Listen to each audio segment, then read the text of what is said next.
বৃহস্পতিবার দিনভর তল্লাশি চলেছে কয়লাকাণ্ডে অভিযুক্ত আসানসোলের লালা ঘনিষ্ঠদের বাড়ি এবং অফিসে। শুক্রবার আসানসোলের বিশেষ সিবিআই আদালতে স্নেহাশিস তালুকদার এবং সিআইএসএফ এর প্রাক্তন কনস্টেবল শ্যামল সিংহকে পেশ করা হলো। সকালের দিকে আসানসোলের বিশেষ সিবিআই আদালতে পৌঁছন আধিকারিকরা।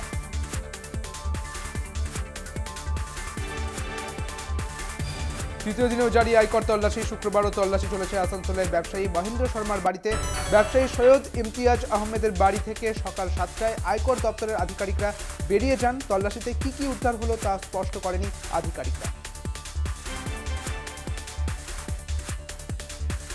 অনুপম ভালো ছেলে, বিজেপির নীতি আদর্শ মানতে পারছে না, তৃণমূলে আসতে চাইলে স্বাগত। বিজেপির জাতীয় সম্পাদক অনুপম হাজরার নিরাপত্তা প্রত্যাহার নিয়ে বিস্ফোরক তৃণমূলের নেতা কাজল শেখ। এদিন বীরভূমের জেলা পরিষদের সভাধিপতি তথা বীরভূম জেলার কোর কমিটির সদস্য কাজল শেখের দাবি, তৃণমূলে যেতে গেলে রাজ্য নেতৃত্বের সঙ্গে কথা বলতে হবে অনুপম হাজরাকে। কাজল শেখের মন্তব্যের পর অনুপম হাজরার তৃণমূলে যোগ দেওয়ার জল্পনা আরও তীব্র হল। দেখুন, অনুপম হাজরা একটা শিক্ষিত ছেলে, ভালো ছেলে, ওর সঙ্গে আমি মিশেছি। এখন যদিও আমার দলে সে নেই, সে বর্তমানে বিজেপি দলে আছে, কিন্তু যে ভালো তাকে ভালো বলবো, তাকে আমি খারাপ বলবো না। তো যেহেতু একটা শিক্ষিত ছেলে, সম্ভবত সে বুঝতে পারছে অন্যায় কোথা হচ্ছে। সারা ভারতবর্ষের বুকে বিজেপি যে জাতি ধর্ম মত নিয়ে মানুষের মধ্যে যে বিভাজন সৃষ্টি করতে চাইছে, মানুষের মধ্যে দ্বন্দ্ব লাগাতে চাইছে, অর্থ দিয়ে মানুষকে ভুল বুঝিয়ে হিন্দু মুসলিম শিখ খ্রিস্টান ইসাইয়ের মধ্যে দ্বন্দ্ব লাগাতে চাইছে, হয়তো সেটাকে মেনে নিতে পারছে না। সেজন্যই হয়তো অনেক সময় ভুল বকছে বা সত্য কথাটা বলছে।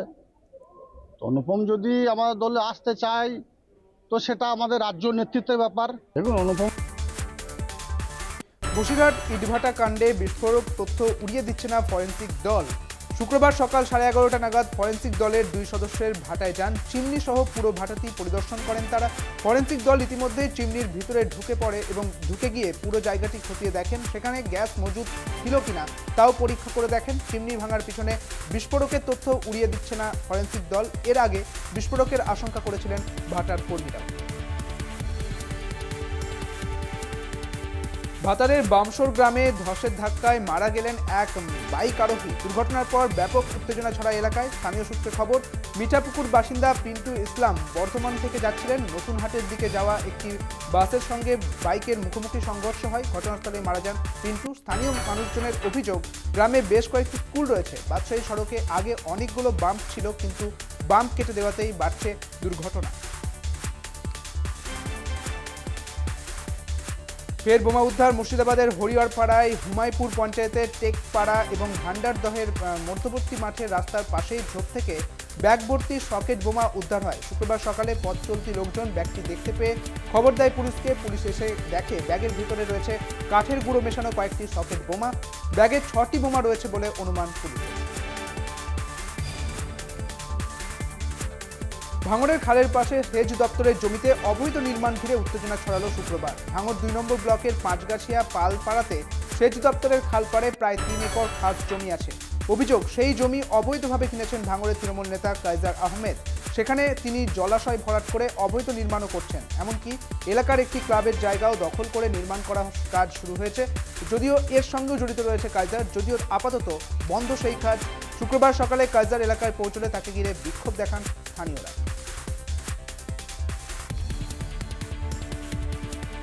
বিজেপি শাসিত পঞ্চায়েতের উপপ্রধানের বিরুদ্ধে এফসিআই চুরি করা চাল বিক্রির অভিযোগ। বীরভূমের করিদ্দা এফসিআই গোডাউনের চুরি করা চাল বিক্রির অভিযোগ উঠেছে করিদ্দা পঞ্চায়েতের বিজেপি উপপ্রধানের বিরুদ্ধে।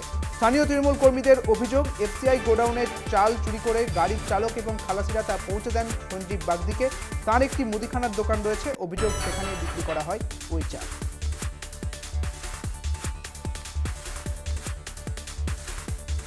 100 দিনের কাজে অনিয়মের অভিযোগ দক্ষিণ 24 পরগনার মন্দির বাজারে। পঞ্চায়েত এলাকার বাসিন্দা তথা বিজেপি নেতা রণজিৎ হালদার আরটিআই করেছিলেন। সেই তথ্য হাতে আসার পর ব্যাপক বেনিয়ম প্রকাশ্যে চলে এসেছে বলে অভিযোগ। এলাকাবাসীর অভিযোগ, তাদের মধ্যে কেউ কেউ 100 দিনের কাজের জব কার্ড আছে এমনটা জানতেনই না। ভুয়ো সেই কার্ডে টাকা তুলে নিয়েছেন অন্য কেউ। মাস্টার রোলে পাওয়া গিয়েছে মৃতের নামও।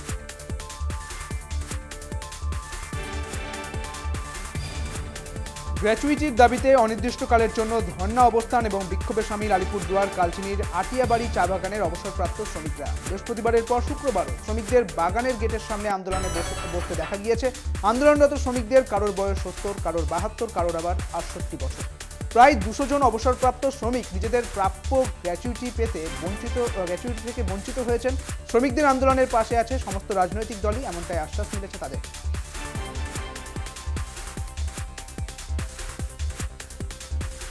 মুখ্যমন্ত্রীর নির্দেশের পর শুরু হলো বক্সা ব্যাঘ্র প্রকল্পের ভুটিয়া বস্তি গ্রামকে অন্যত্র সরানোর প্রক্রিয়া। শীঘ্র বাসিন্দাদের আর্থিক প্যাকেজ দিয়ে অন্যত্র স্থানান্তরিত করা হোক, এটাই চাইছেন ভুটিয়া বস্তি গ্রামের বাসিন্দারাও। আলিপুরদুয়ার জেলার বক্সা ব্যাঘ্র প্রকল্পের জঙ্গলের অন্যতম প্রত্যন্ত গ্রাম ভুটিয়া বস্তি গ্রামে জীবন ধারণের ন্যূনতম সুবিধেও নেই, সেই কারণে অন্যত্র সরানো হচ্ছে বাসিন্দাদের। বাঁকুড়া সোনামুখী রণপুর পঞ্চায়েত অফিসের পিছন দিকে বয়ে গিয়েছে বোদাই নদী। নদী পারাপারের একমাত্র ভরসা একটি বাঁশের সাঁকো। এলাকাবাসীদের অভিযোগ, দীর্ঘদিন জীর্ণ অবস্থায় পড়ে রয়েছে সাঁকোটি। জীবনের ঝুঁকি নিয়ে কোনো রকমে গ্রামবাসীরা সাঁকো পারাপার করছেন, আবার অনেকেই বোদাই নদীর ওপর দিয়ে জীবনের ঝুঁকি নিয়েই পারাপার করছেন।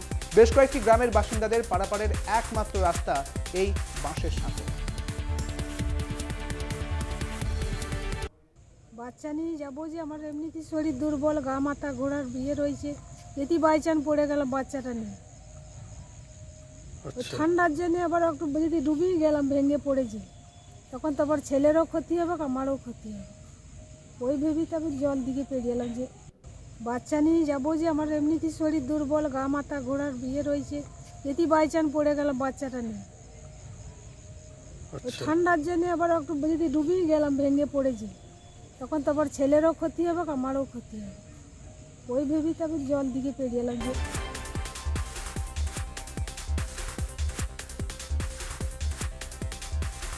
ঝাড়গ্রামের জামবনি চিল্কিগড় থেকে পশ্চিম রাজ্য ঝাড়খণ্ডের চাকুলিয়া যাওয়ার রাস্তাটি দীর্ঘদিন ধরে বেহাল অবস্থায় পড়ে রয়েছে। খানাখন্দে ভর্তি রাস্তা দিয়ে যাতায়াত করতে সমস্যায় পড়েছেন কয়েক হাজার মানুষ। বাংলা থেকে চিল্কিগড় যাওয়ার একমাত্র রাস্তা এই রাস্তাটি। স্থানীয়দের অভিযোগ, রাস্তাটি মেরামত করার কোনো উদ্যোগ নেয়নি প্রশাসন। চাকুলিয়া থেকে খুব কম সময়ে ওই রাস্তা দিয়ে চিল্কিগড় এবং ঝাড়গ্রাম জেলা হাসপাতালে আসেন অনেকে। রাস্তাটি দ্রুত যদি মেরামত করা হয় তাহলে সুবিধা হয় এবং তারই আর্জি জানানো হয়েছে স্থানীয়দের পক্ষ থেকে।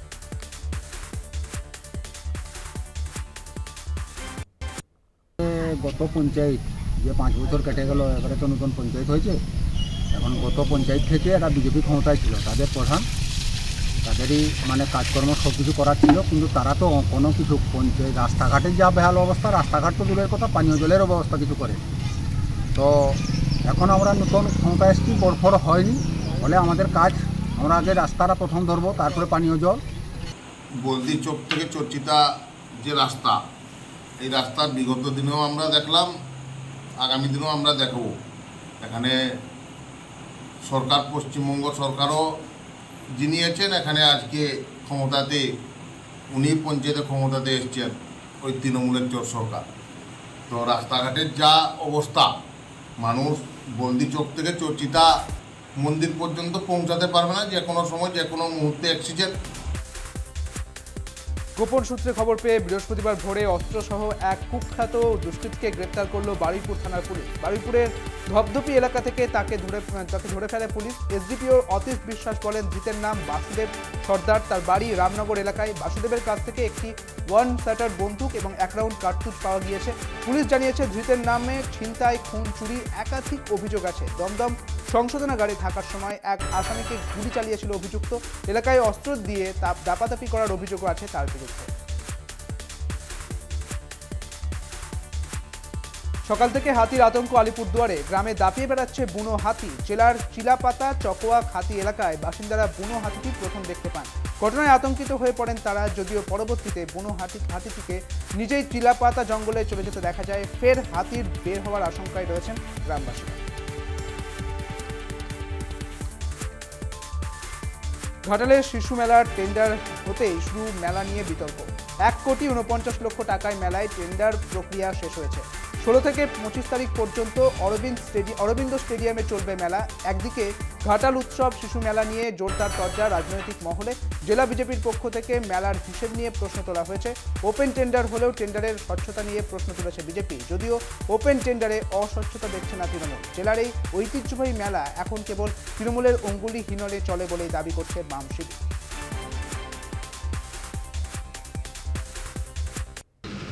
আয় ব্যয় হিসাব দিতে হবে না, আপনারা শুধু এইটুকু বলুন কোন নেতা কত টাকা আত্মসাৎ করছে।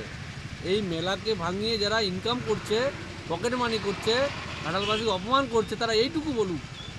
ঘাটাল উৎসব শিশু মেলায় এবারে টেন্ডারে অংশগ্রহণ করেছিল আনন্দমেলায় 3 জন। সেই 3 জনের মধ্যে এবারে সর্বোচ্চ ডাক উঠেছে 1,34,00,000 টাকা। গতবারে এটা হয়েছিল 1,38,50,000। গাছের ডাল কাটার নামে কেটে নেওয়া হচ্ছে মূল্যবান গাছ। গাছ কাটা নিয়ে বিতর্ক জলপাইগুড়ির নাথুয়া থেকে ধূপগুড়িগামী রাজ্য সড়কে। রাস্তার দুপাশে থাকা মূল্যবান গাছের ডাল ছাঁটাইয়ের অনুমতি নিয়েছে বন দপ্তর। অনুমতি অনুযায়ী রাস্তার দুধারে থাকা বড় বড় গাছের সরু ডাল কাটার কথা, তবে অভিযোগ উঠছে ছোট ডালের নামে কাটা হচ্ছে গাছের বড় মোটা ডালও। গোটা গাছও কেটে নেওয়া হচ্ছে বলে অভিযোগ। রাতারাতি পাচারও করা হচ্ছে সেই গাছের কাটা অংশ।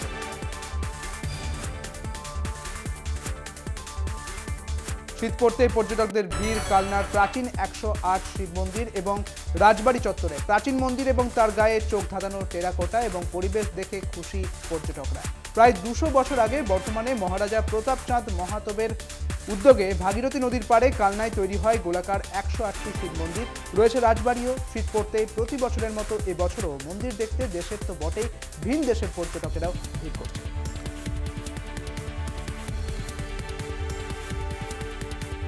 জলপাইগুড়ির পাহাড়ি এলাকার শামসিং চা বাগানের ফ্যাক্টরি গেটে এক অভিনব উদ্যোগ নেওয়া হয়েছে। প্রতি রবিবার এবং যে কোনো ছুটির দিনে এলাকার পড়ুয়াদের নিয়ে বিভিন্ন রকম কার্যকলাপ চলছে সেখানে। খেলার ছলে পড়া, গানের ছলে পড়ার দিকে বেশি জোর দেওয়া হয়েছে সেই আসরে। প্রায় বছর দেড়েক আগে হাতে গোনা কয়েকজন পড়ুয়াকে নিয়ে এই শিবির শুরু করেন ব্রিজেশ সার্কি। বর্তমানে এই শিবিরে আগত পড়ুয়াদের সংখ্যা 50 ছাড়িয়েছে। খোলা মাঠে সুন্দর প্রাকৃতিক পরিবেশে প্রকৃতির কোলে চলছে এই বিশেষ পঠন পাঠন। এ যেন রবি ঠাকুরের প্রশ্ন কবিতার করব শুধু পড়া পড়া খেলার মতো বাস্তব গল্প।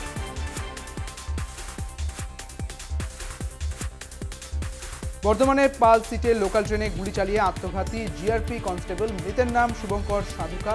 তিনি বর্ধমানের ভাড়া বাড়িতে থাকতেন। বৃহস্পতিবার রাতে হাওড়া বর্ধমান শেষ লোকালে তিনি ডিউটিতে ছিলেন এবং পাল সিট স্টেশনের কাছে কামরার মধ্যে তিনি গুলি চালান। পারিবারিক সমস্যার কারণে তিনি আত্মঘাতী হতে পারেন বলে দাবি হাওড়া এসআরপি।